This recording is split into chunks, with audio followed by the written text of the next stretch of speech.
हिमाचल प्रदेश में 12 नवंबर को मतदान से पहले चुनावी पारा हाई हो गया है। राजनीतिक दल ताबड़तोड़ रैलियां कर रहे हैं और आज प्रधानमंत्री नरेंद्र मोदी पहले कांगड़ा के शाहपुर स्थित चंबी मैदान में रैली की। इसके बाद उन्होंने हमीरपुर जिले के सुजानपुर में रैली को संबोधित किया। पीएम ने अपनी रैली में कांग्रेस पर जमकर हमला बोला। उन्होंने कहा कि कांग्रेस यानी अस्थिरता, घोटाले और विकास कार्यों में रोड़े अटकाने की गारंटी। कांग्रेस का आधार आज भी परिवारवाद ही है। मेरा तो अनुभव कहता है कांग्रेस यानी अस्थिरता की गारंटी, कांग्रेस यानी भ्रष्टाचार घोटाले की गारंटी, कांग्रेस यानी विकास कार्यों में रोड़े अटकाने की गारंटी। कांग्रेस का आधार आज भी परिवारवाद ही है। ऐसी कांग्रेस पार्टी हिमाचल के लोगों की अपेक्षाओं को, आकांक्षाओं को कभी पूरा नहीं कर सकती।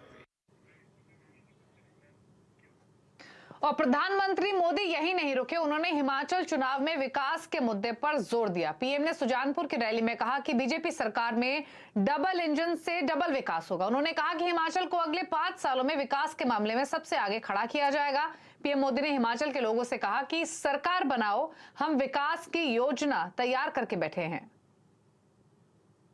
हिमाचल में इस बार भाजपा की सरकार की वापसी भी तय है और डबल इंजन की सरकार का तेज गति से दौड़ना भी तय है।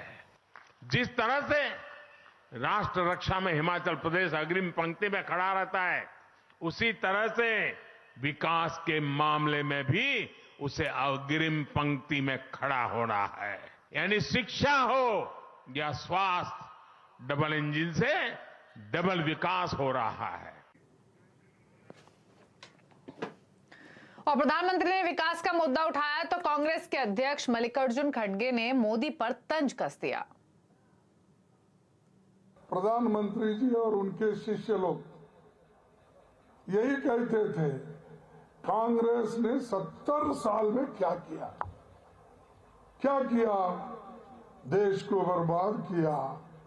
यही स्लोगन उनका था।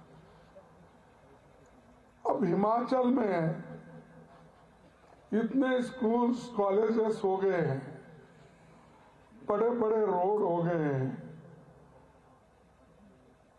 अनेक जगह लाइट, बिजली आ गई है। क्या है सिर्फ 7 साल में मोदी के जमाने में आई है या 8 साल के जमाने में आई है? और हिमाचल प्रदेश में किसका पलड़ा है भारी और अब की बार किसकी बनेगी सरकार? आज चुनाव अड्डा में इसी पर करेंगे बड़ी चर्चा। शाम 5:57 पर।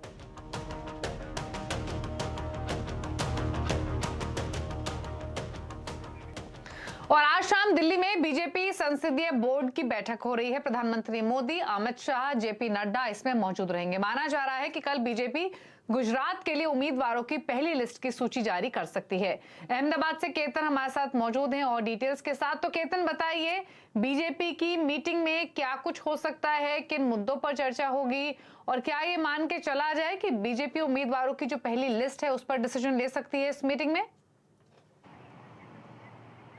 बिल्कुल, इसीलिए पार्लियामेंट्री बोर्ड की बैठक मिलने वाली है, जिसमें प्रधानमंत्री नरेंद्र मोदी, अमित शाह, जेपी नड्डा, गुजरात के मुख्यमंत्री भूपेंद्र पटेल और यहाँ के भाजपा अध्यक्ष CR पाटिल मौजूद रहेंगे। काफ़ी कसमस किया पिछले सप्ताह 3 दिन तक यहाँ कमलम गांधीनगर में बैठक मिली, जिसमें स्क्रूटिनी किए गए। 182 सीटों पर 3-3 नाम भेजे गए।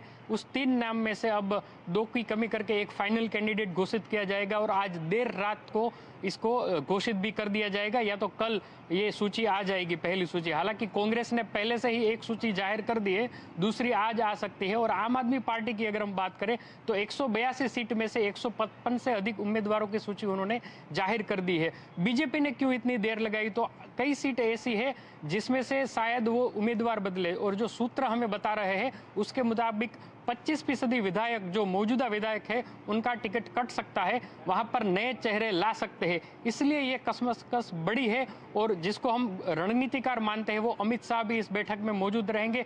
गुजरात की पार्लियामेंट्री बोर्ड की बैठक थी, तब भी उसकी अगुवाई है वो अमित शाह ही कर रहे थे, तो कई सारे नए चेहरे भी दिखाई देंगे। और बीजेपी को 2 बड़ी सफलता मिली है कल और आज।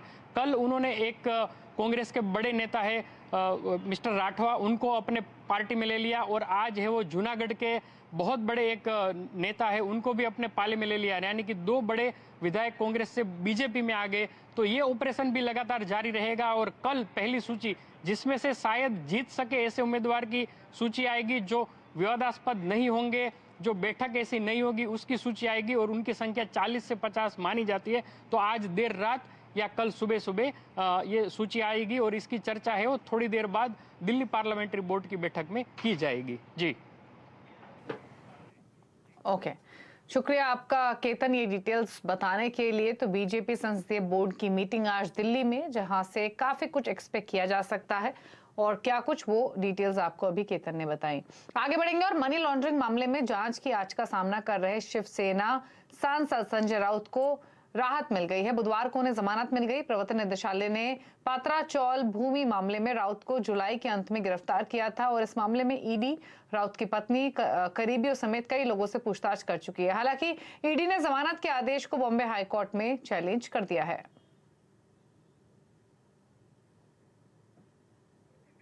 और शिवसेना नेता मनीषा कायंदे ने जमानत के बाद विपक्ष पर बड़ा हमला बोला। उन्होंने कहा कि ईडी की कार्रवाई से संजय राउत डरे नहीं, इसलिए उन्हें गिरफ्तार किया गया। अब हम इस फैसले का स्वागत करते हैं। उनके ऊपर ईडी की जो कार्रवाई शुरू हुई थी उससे वो डरे नहीं और उन्होंने सामना किया।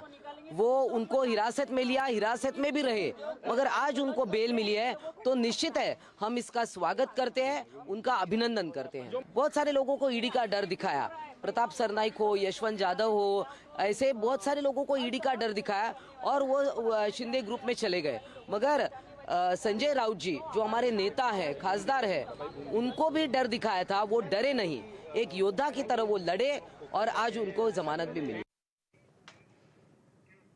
विवेक गुप्ता हमारे साथ मौजूद हैं और डिटेल्स के साथ। विवेक, बताइए पहले तो इस पूरे मामले को लेकर मौजूदा अपडेट क्या है, क्योंकि जमानत तो मिली है लेकिन ईडी ने इसको चैलेंज भी किया है, तरह तरह की प्रतिक्रियाएं आ रही हैं, क्या है पूरी अपडेट अब तक?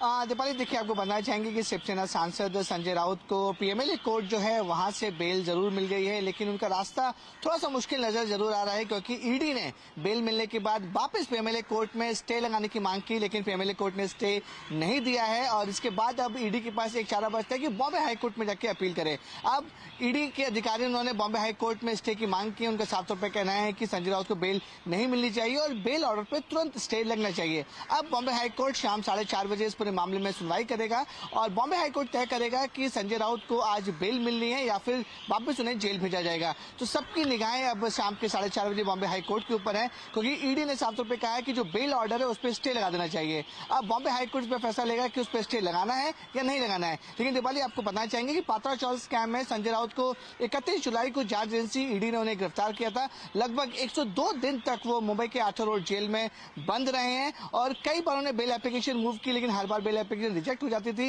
लेकिन इस बार उनकी बेल एप्लीकेशन एक्सेप्ट हुई है।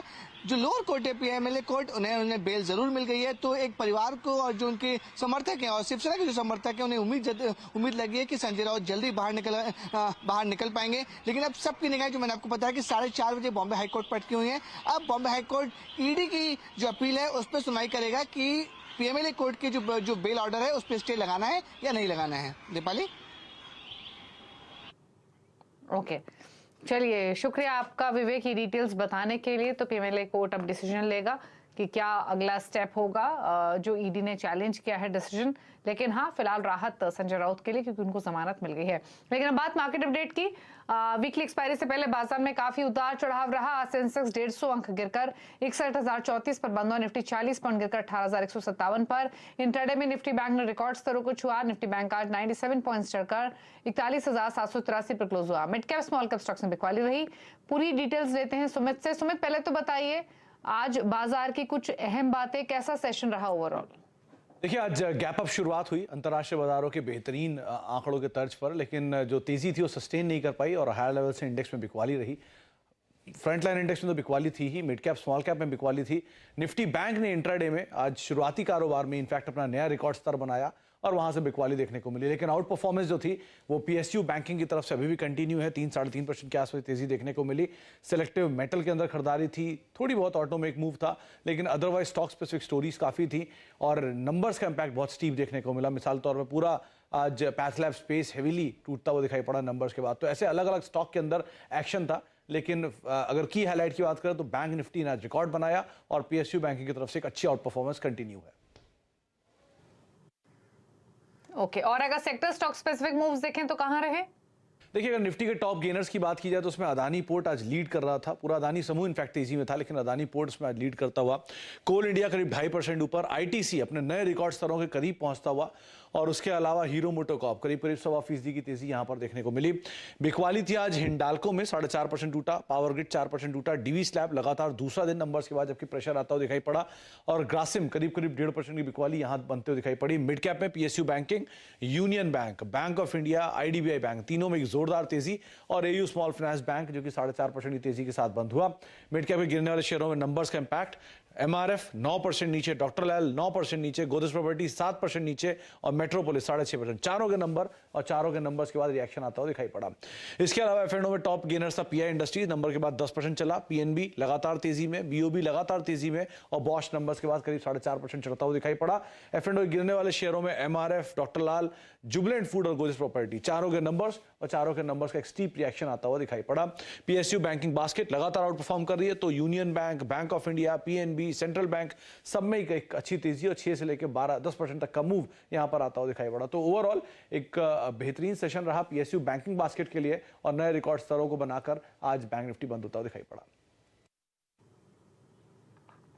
ठीक है, तो ये है पूरा मार्केट का अपडेट। शुक्रिया सुमित ही डिटेल्स बताने के लिए आज के सेशन की। लेकिन आने वाले समय में इंफ्रा सेक्टर, ऑटो सेक्टर में काफी तेजी की उम्मीद है, ये कहना है मार्केट एक्सपर्ट मेहरबून ईरानी का।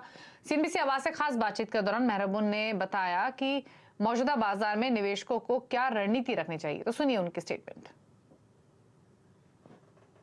मेरा मानना है कि infra is a sector which I have been liking, construction related to it, I think that is good.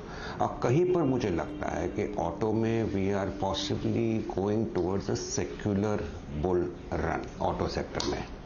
I think cement को एक हमेशा मैं पसंद करते आ रहा था, लेकिन आजकल मैं जिसको भी पढ़ता हूँ, जो भी रिसर्च रिपोर्ट पढ़ता हूँ, पीपल आर एज्यूमिंग, कंसेंसस हो गया कि cement is great and despite numbers for September quarter not being good.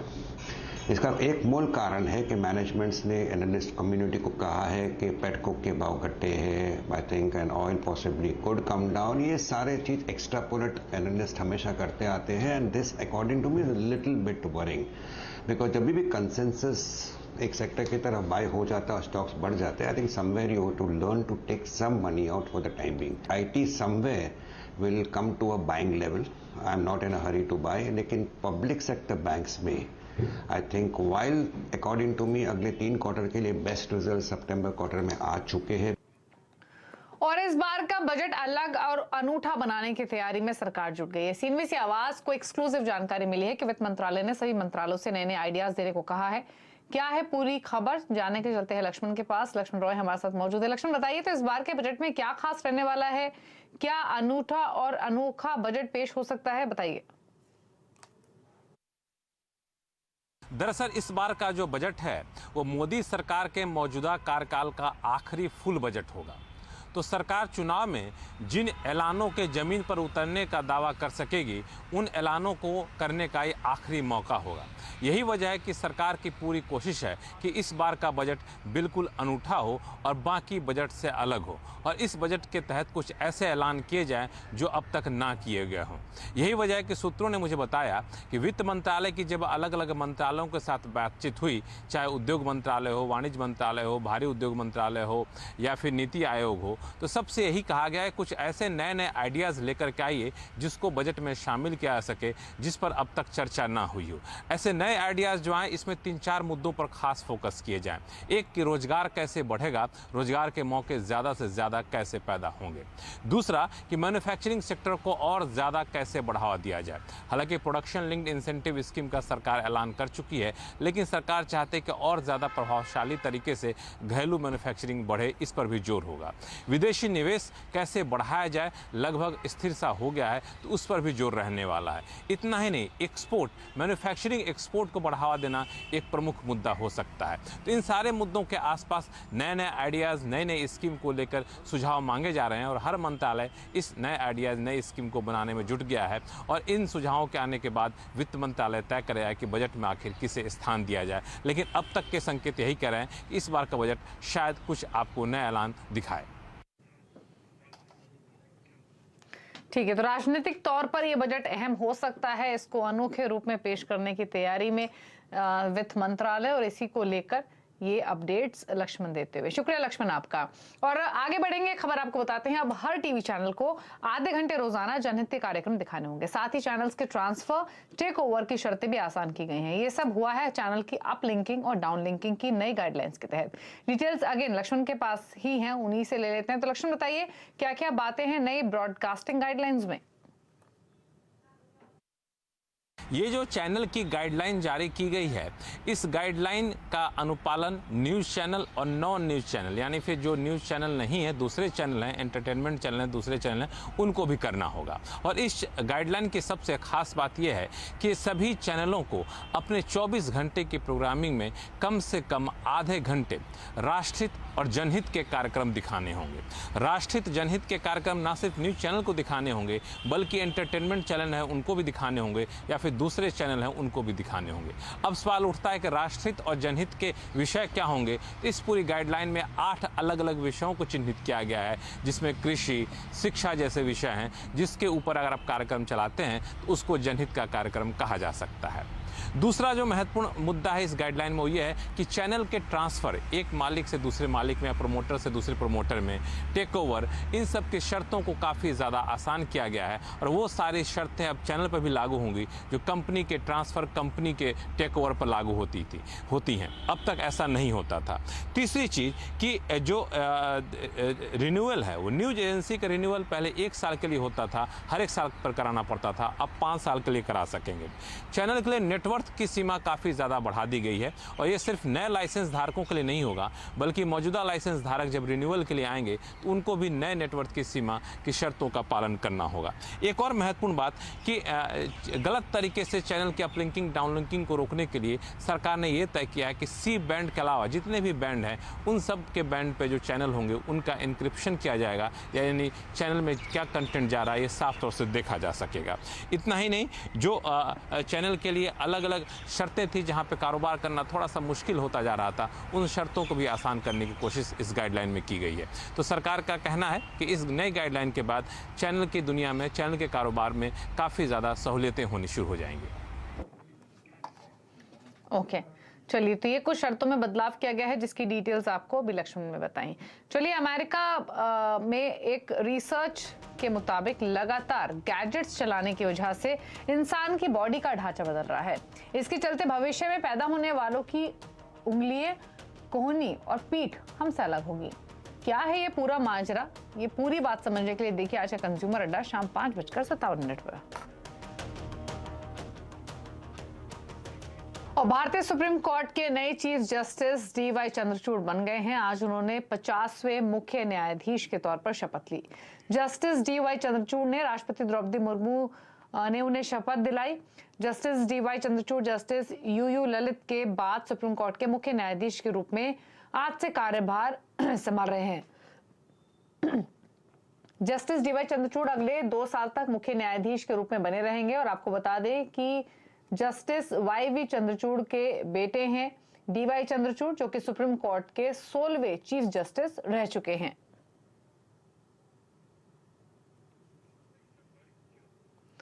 और गुजरात में बिजनेस करना और आसान हो गया है। डबल टैक्सेशन से इंडस्ट्री परेशान थी। लोकल अथॉरिटी हर इंडस्ट्री से हर साल प्रॉपर्टी टैक्स वसूलती थी, तो दूसरी ओर GIDC यानी Gujarat industrial development corporation service charge लेती थी। अब राज्य सरकार ने सर्विस चार्ज वसूलना बंद कर दिया है। लोकल अथॉरिटी जो टैक्स ले रही है उसमें 75% रकम एसोसिएशन को वापस चली जाएगी। इंडस्ट्री के दिग्गजों से बात की संवाददाता केतन जोशी ने। इस वक्त हम साणंद GIDC में मौजूद है और साणंद है वो इंडस्ट्री का आइकॉन है। डबल टैक्सेशन दूर होने से अब क्या फ़ायदा होगा ये जानने के लिए कुछ उद्योगपति हमारे साथ हैं। आइए बात करते हैं। अजीत भाई, डबल टैक्सेशन क्या था और इससे किस तरह से फ़ायदा आप देख रहे हैं? डबल टैक्सेशन मतलब दो टाइप के टैक्स थे। एक लोकल अथॉरिटी टैक्स लेती थी जो प्रॉपर्टी टैक्स होता है, और एक इंडस्ट्रीज़ जो एक्चुअल इंफ्रास्ट्रक्चर मेंटेन करने के लिए भरती थी। तो अब क्या हो गया कि जो लोकल अथॉरिटी को टैक्स जा रहा है उसका 75% लोकल एसोसिएशन को मिलेगा। उससे वो अपनी इंफ्रास्ट्रक्चर मेंटेन करेगा और उसको डेवलप कर सकता है। तो अब GIDC को जो टैक्स भर रहे थे वो बंद हो जाएगा और जो लोकल अथॉरिटी का टैक्स था उसका 75% हम यूटिलाइज कर पाएंगे। अच्छा सर, ये बताइए कि आपकी एक बहुत बड़ी फैक्ट्री है, तो इस तरह से आपका पैसा आपको वापस मिलता है, तो किस तरह से आने वाले समय में इंडस्ट्री को फ़ायदा देखते हैं? जो टैक्स का 75% रीइंबर्समेंट मिलेगा उसके लिए अब आगे से डेवलपमेंट के लिए या मेंटेनेंस GIDC में जो भी करना पड़ेगा उसके लिए सरकार के ऊपर निर्भर नहीं रहना पड़ेगा। एसोसिएशन खुद एम्पावर होगी और एसोसिएशन के पास फंड रहेगा, तो जब ज़रूरत पड़ेगी तब उसका यूटिलाइजेशन हो पाएगा। इससे काफ़ी सुविधा रहेगी और सारे कॉमन कार्य अच्छी तरह से हो पाएंगे। तो बिल्कुल खुद इंडस्ट्री का पैसा है वो उनके हाथ में जाएगा, 75% रकम मिलेगी, जिससे कि जो इंफ्रास्ट्रक्चर चाहिए उसी दिशा में वो पैसा इस्तेमाल होगा और इससे गुजरात का ये जो इंडस्ट्रियल पूरा का पूरा हब है उसको और ज़्यादा बल मिलेगा। केतन जोशी, साणंद। और इस बीच एक खबर आप देख पा रहे हैं वो बता देते हैं आपको। दरअसल नीरव मोदी ने जो अपील की थी यूके हाई कोर्ट में उसमें वो हार चुके हैं और उसके अब यूके कोर्ट ने उनके भारत में एक्स्ट्रेडिशन के लिए अप्रूवल दे दिया है। यानी अब वो भारत आ सकेंगे अपने जो फ्रॉड या फिर जो मनी लॉन्ड्रिंग चार्जेस हैं उनको फेस करने के लिए। तो जो अपील नीरव मोदी ने की थी वो उन्होंने लूज कर दी है और अब यूके हाई कोर्ट ने ऑर्डर कर दिया है उनका एक्स्ट्रेडिशन टू इंडिया, ताकि वो फ्रॉड और जो मनी लॉन्ड्रिंग चार्जेस उन पर लगे हैं उनको फेस कर सके। अब से कुछ देर पहले ही यह खबर आती हुई दिखी और एक सेटबैक नीरव मोदी के लिए, क्योंकि काफ़ी समय से वो इससे बचते आ रहे थे। ये पूरा मामला था पंजाब नेशनल बैंक के फ्रॉड केस का और अब ये मल्टी करोड़ फ्रॉड है जिसके तहत जो फ्रॉड और मनी लॉन्ड्रिंग चार्जेस उन पर लगे हैं वो उनको यहाँ आकर फेस करने होंगे। In fact 2 set of criminal proceedings उन पर लगी हुई हैं। एक तो CBI केस है उनके खिलाफ जिसमें लार्ज स्केल फ्रॉड का मामला है, PNB वाला, जिसमें काफ़ी सारी चीज़ें सामने आई थी, लोन अग्रीमेंट्स को लेकर, अंडरटेकिंग लेटर्स को लेकर, जो सब फ्रॉड तरीके से किया गया था। इसके अलावा एक ED का केस है जिसमें जो प्रोसीड्स हैं इस फ्रॉड की उनकी लॉन्ड्रिंग की गई। तो ये 2 बड़े मामले हैं जो उन पर चल रहे हैं। 2 एडिशनल चार्जेस भी उन पर लगे हुए हैं, डिसअपियरेंस ऑफ एविडेंस के और साथ ही साथ जो विटनेसेस हैं उनको इंटिमिडेट करने के, criminal intimidation to cause death, इस तरीके के चार्जेस भी उन पर लगे हैं। तो अब देखना होगा कि कब वो भारत आते हैं, लेकिन हाँ अब क्योंकि यूके कोर्ट ने अब डिसीजन ले लिया है तो इसीलिए नीरव मोदी को झटका लगा है और अब उनको भारत में आकर ये चार्जेस जो उनके खिलाफ लगे हैं उनको फेस करना होगा। चलिए इसी के साथ इस बुलेटिन में तो इतना ही। खबरें लगातार जारी है CNBC आवाज पर, ब्रेक के उस पार भी। नमस्कार।